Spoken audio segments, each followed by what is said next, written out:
Pues bueno, buenos días a todos y a todas. Y antes que nada, pues quiero agradecer a la Red Promar su invitación a participar en este webinar y permitirme que les hable de los hubs en Canarias y en particular del sistema de detección temprana. Bien, bueno, ya introduciéndonos en el tema, bueno, según la Agencia Europea de Medio Ambiente, la aparición de floraciones algales nocivas va a ser cada vez más común en un futuro como resultado del cambio climático, ¿no?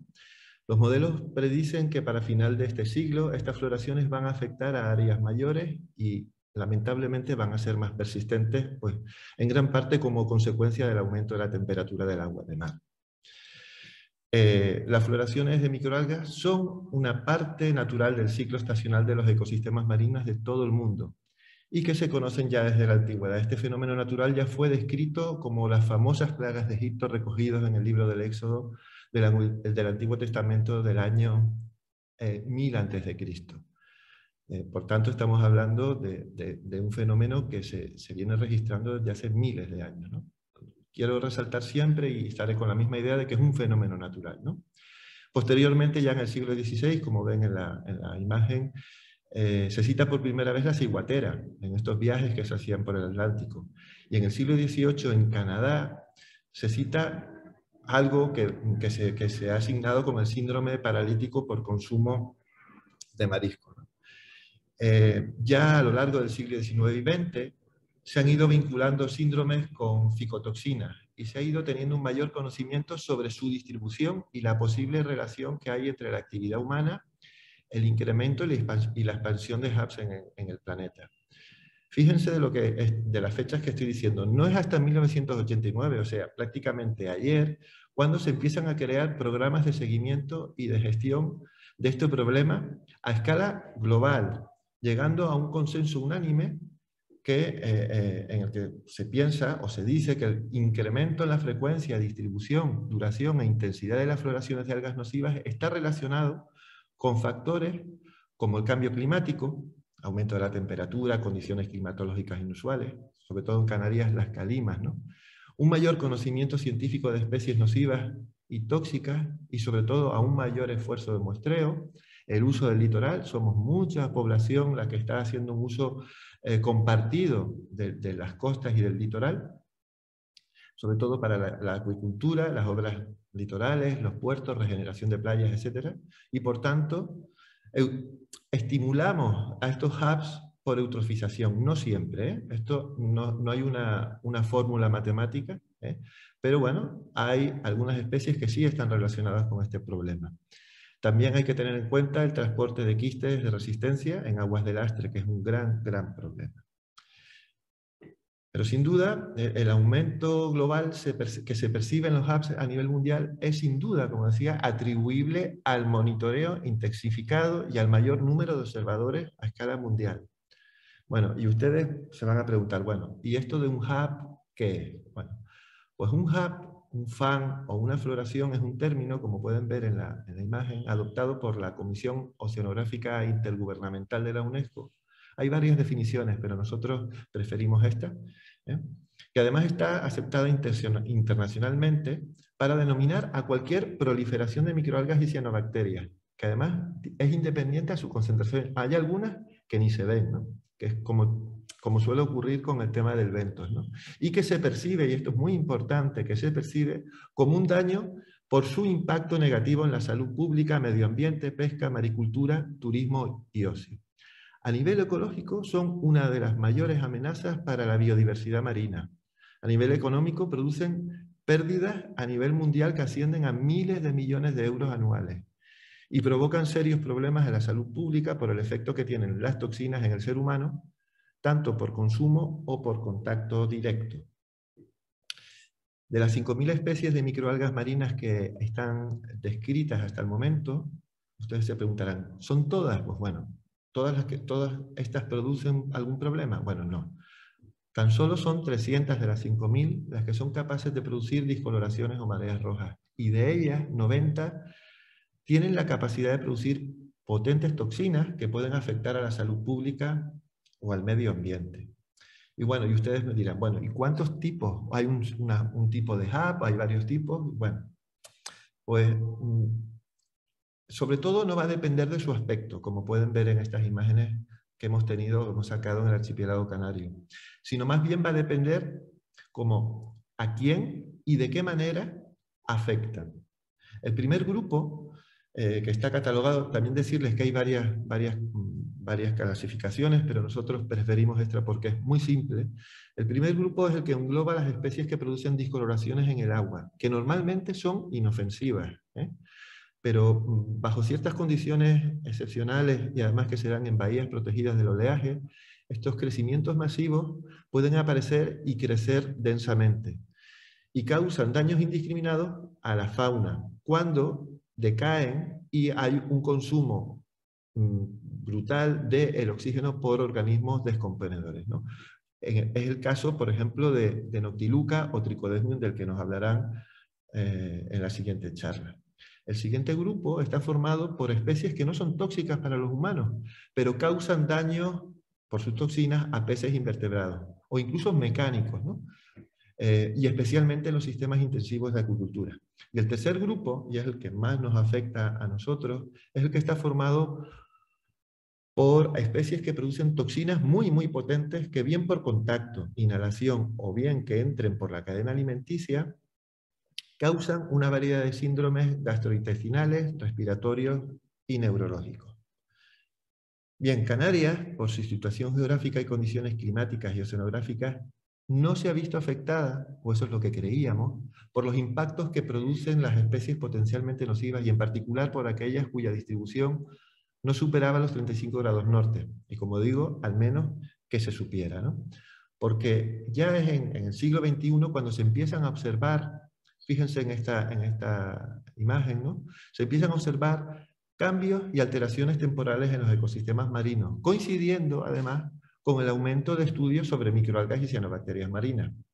El número y frecuencia de estos eventos y sobre todo las noticias sobre especies nuevas en Canarias ha seguido aumentando hasta la fecha. 2011 y 2017 han sido años críticos para el archipiélago por la recurrencia de las floraciones en nuestras costas. Es en 2016 cuando se establecen unos muestreos periódicos en puntos representativos de todo el archipiélago canario y se desarrolla el uso de un método estandarizado para conocer, que es fundamental, la diversidad microalgal, las especies potencialmente nocivas, porque si no, no podemos aplicar las metodologías adecuadas para cada especie. Bien, pues resultado de estos muestreos, se ha obtenido a nivel de especies un conocimiento detallado de especies de microalgas y cianobacterias marinas de Canarias, pasando de 573 especies citadas en 2014, y fíjense, es un número importante, a 734 en 2020. Esto supone un 33% de aumento en el listado de especies marinas y de microalgas y cianobacterias. Bien, pues de todas ellas, 48 han sido catalogadas como potencialmente nocivas, siendo, como pueden ver en este listado donde pone Myozoa, el grupo de los dinoflagelados el mayoritario. De todas ellas, y aquí viene el problema, de ellas el 82% son bentónicas, o sea, crecen asociadas a los sustratos que hay en el fondo, y son promotoras de síndromes como diarreicos por ácido cadaico, la famosa ciguatera, que ya todos conocemos de qué se trata, que está producida por ciguatoxinas y maitotoxinas, problemas respiratorios por palitoxinas o hemorrágicos por limbiatoxinas. Es por ello, por tanto, que el control y seguimiento de estos géneros ha sido un objetivo prioritario en Canarias durante estos últimos años. Quisiera hablarle ahora rápidamente de unos cuantos géneros que son los que realmente tienen riesgo y además están produciendo algún tipo de problemas en Canarias. Ostreopsis es un género de dinoflagelados que está ampliamente distribuido por todo el mundo y que en la región macaronésica está representado por 5 especies, de las cuales 4 se han identificado en los últimos años en Canarias. Crece sobre rocas, algas y arena y produce varios tipos, Ostreopsis produce varios tipos de toxinas pertenecientes al grupo de las palitoxinas y ovatoxinas. La intoxicación se produce por contacto directo con el agua por inhalación del aerosol marino. Produce problemas respiratorios leves, conjuntivitis, fiebre, irritaciones cutáneas y en los casos más severos o graves, diarreas, vómitos, incluso hay personas que necesitan ser hospitalizadas. Bien, en Canarias hay descritas 4 especies: Ostreopsis confronta ovata, confronta siamensis, faturrosoi y una especie que estamos describiendo actualmente que es la llamamos SP. Todas ellas son tóxicas. Es Ostreopsis confronta ovata la que más distribuida está en todo el archipiélago, como pueden fijarse en el mapita, ¿eh? Y Faturrosoi solo está circunscrita hasta el momento en la isla del Hierro. Los blooms de Ostreopsis están relacionados con calimas, eutrofización por tanto, aumento de las temperaturas, suelen ser muy comunes en época estival, aumento por tanto también de la radiación, obras en el litoral, suele además ser común en zonas de comunidades macroalgales afectadas y sobre todo tiene mucho que ver con el oleaje. Lamentablemente, esta primavera se detectaron concentraciones celulares muy altas que superaban el nivel de alarma por primera vez en Canarias y además en una zona de baño, lo que hizo necesario la prohibición del mismo en esta zona durante 4 días. Esto suele resultar, es poco popular, pero ya verán un poco más adelante que es necesario, porque si no tendríamos problemas a nivel de salud pública, ¿no? Días previos al bloom hubo un episodio de calima, altas temperaturas, vientos de componente sur, un fotoperiodo largo, ya debido a la época, y apenas nubosidad. ¿Qué pasó? Pues que todo este tipo de factores provocaron el desprendimiento de Ostreopsis del fondo y hubo una gran acumulación de células en la bahía de Arinaga, en Gran Canaria. Pasado este evento, la playa se abrió al baño con total seguridad. El siguiente grupo del que les quiero hablar también es un dinoflagelado, se llama Prolocentrum, y es un grupo muy numeroso en Canarias. Está representado por 24 especies, de las cuales algunas son productoras de ácido cadaico, que están en amarillo, y que además está relacionado con el síndrome diarreico. Afortunadamente, todavía en Canarias no se han detectado hasta el momento brotes de DSP, que es como si se llama este síndrome en Canarias, ¿no? Por islas, si ven en el mapa, el Hierro es la que presenta la mayor diversidad de especies bentónicas o ticobentónicas del género. Y los números que ven son las concentraciones celulares que más o menos están a la par en todo el archipiélago. Tenemos un problema con algunas especies o géneros, ¿no? No en el caso, que es el caso, por ejemplo, de Prolocentrum. ¿Por qué? Pues porque no hay niveles de alerta o de alarma definidas para este género en España. Y es algo que hay que establecer, dado que según las predicciones de la Agencia Europea de Medio Ambiente, es precisamente el género Prolocentrum uno de los que se va a ver más favorecido en nuestras costas debido al cambio de las condiciones climáticas y oceanográficas, aumentando en frecuencia y la persistencia de sus blooms. El siguiente cianobacteria, en este caso de la que le quiero hablar, es Limbia mayúscula. Esta especie fue citada en 1896 para la isla de Gran Canaria, o sea, es una de las primeras especies que se describieron en el archipiélago, pocos años después de que Gaumont la describiera a nivel mundial, ¿no? Esta especie de cianobacteria crece formando matas en cualquier parte o sustrato en zonas costeras, desde la zona submareal hasta la zona supralitoral en charcos de marea. Los blooms de Limbia tienen importantes implicaciones sobre el medio marino debido a su alta toxicidad. En 2011, las poblaciones experimentaron una expansión alarmante en las costas más resguardadas de las islas de Lanzarote, Fuerteventura, Gran Canaria y Tenerife, afectando gravemente a los cebadales. Como pueden ver en esta imagen, tenemos en el 2009 unas fotografías del cebadal del Risco del Paso, ¿no? Ya en el 2011, y también se puede ver en el vídeo, este cebadal empieza a estar afectadísimo por un crecimiento masivo de Limbia. Y en el 2014 al 17, muchos o grandes sectores de ese cebadal se han visto totalmente devastados por la acción tanto mecánica como tóxica de Limbia mayúscula. Digo lamentablemente porque del 60 al 90% de los cebadales en Canarias están siendo afectadas por este problema. Las principales afecciones de microalgas y cianobacterias tóxicas en las costas de Canarias vienen dadas, como decíamos, por 48 especies, ¿no? Pero en particular, Prolocentrum, los géneros Prolocentrum, Gambierdiscus, Ostreopsis y Limbia mayúscula nos preocupan bastante. Gambierdiscus el problema viene por la transmisión de sus toxinas en la cadena alimentaria, y Prolocentrum, Ostereopsis y Limbia, bueno, pues presentan síntomas, como pueden ver en la tabla, que se manifiestan a los pocos minutos u horas de haber estado en contacto con ellos. Hay, en algunos casos también, síntomas graves y su tratamiento es variable. Los síntomas pueden desaparecer rápidamente una vez se tratan, pero en el caso, por ejemplo, de Gambierdiscus o de Limbia, los síntomas pueden ser permanentes por meses o incluso años. Ustedes se preguntan, o se preguntarán, ¿por qué afectan tanto y a tantas personas? Bueno, pues porque son accesibles, son indiscriminadas, son inesperadas, tienen una amplia distribución y sobre todo estamos en un mundo de continuos cambios. Son accesibles porque el 44% de la población mundial vive relacionada con la costa o cerca de ellas y se estima que el 70% en el 2050 será o estará en zonas urbanas muy cerca de la costa. Son indiscriminadas porque afectan a toda la población y sobre todo en particular a aquellos países con más problemas de desarrollo, ¿no? Son inesperadas, pero son predecibles, ¿no? Mediante un sistema complejo de seguimiento y de alerta temprana. Tienen una amplia distribución, no son ubiquistas, pero afectan prácticamente a todas las zonas del planeta. Y ustedes me dirán, bueno, ¿y cómo detectamos un HAP o una floración o un bloom? Pues hay dos maneras de detectarla.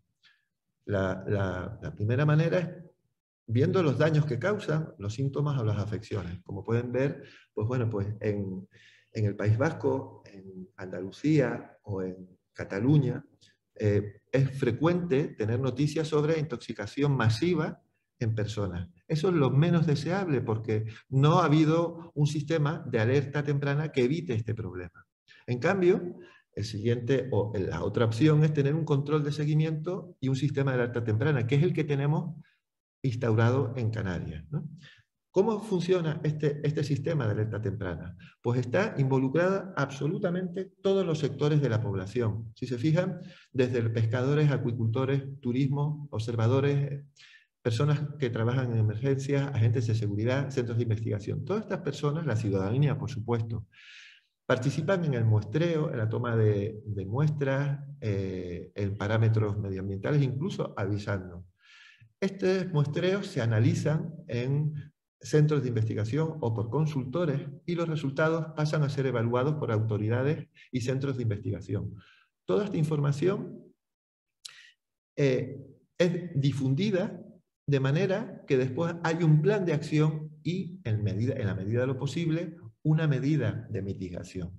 Es en el 2016 cuando este plan de gestión y control empieza a funcionar gracias al proyecto MIMAR, al Gobierno de Canarias y a las universidades.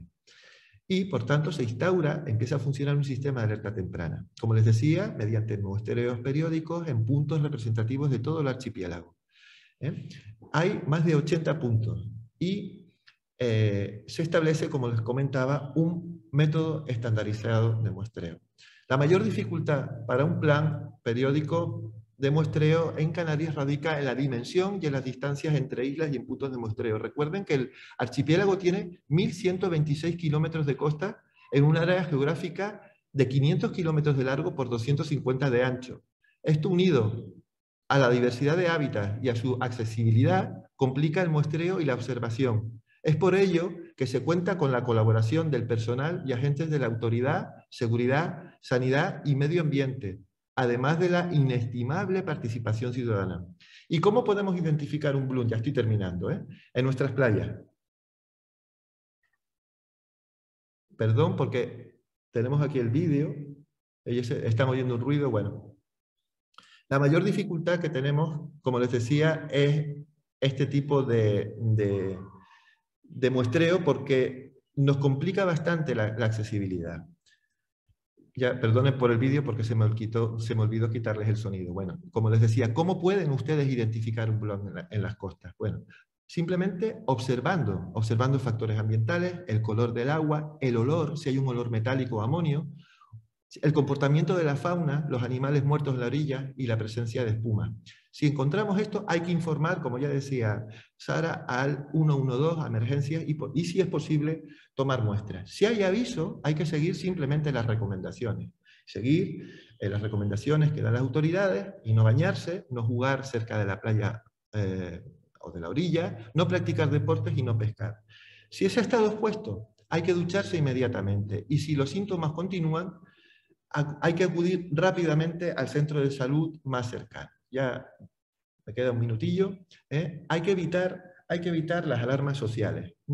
¿Por qué? Pues porque, por ejemplo, en el 2017 tuvimos un problema serio con Trichodesmium erythraeum, del que nos van a hablar ahora, y no les voy a hacer un spoiling, pero hay que basar las conclusiones y las decisiones en datos, no en opiniones. Y sobre todo hay que tener en cuenta que los sentimientos influyen en la percepción del riesgo. Como escenario de futuro, pues tenemos este mal escenario. Tenemos un problema serio que lamentablemente los hubs van a seguir, van a permanecer, van a ser más recurrentes y más intensos. Por tanto, tenemos que estar preparados y para eso el Gobierno de Canarias, con las universidades y todas las entidades, incluidas la ciudadanía, tenemos que estar unidos y sobre todo trabajando en este tema. Simplemente ya, no sé si pasa no, se me ha trabado la...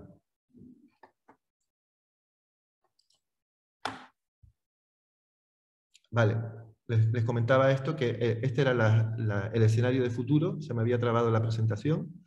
Rápidamente, fíjense cuáles son lo que puede ocurrir y como les decía, a medio plazo vamos a tener más problemas, las floraciones serán más frecuentes, intensas y con un mayor rango de distribución. Y como les decía, es vital poder disponer de un sistema de alerta temprana y que esté toda la ciudadanía y estamentos oficiales involucrados en su control y seguimiento. Yo simplemente agradecerles por participar en este sistema y sobre todo muchas gracias por su atención. Y no quiere terminar, ya está, ya terminé. Muchísimas gracias. Muchas gracias, Emilio.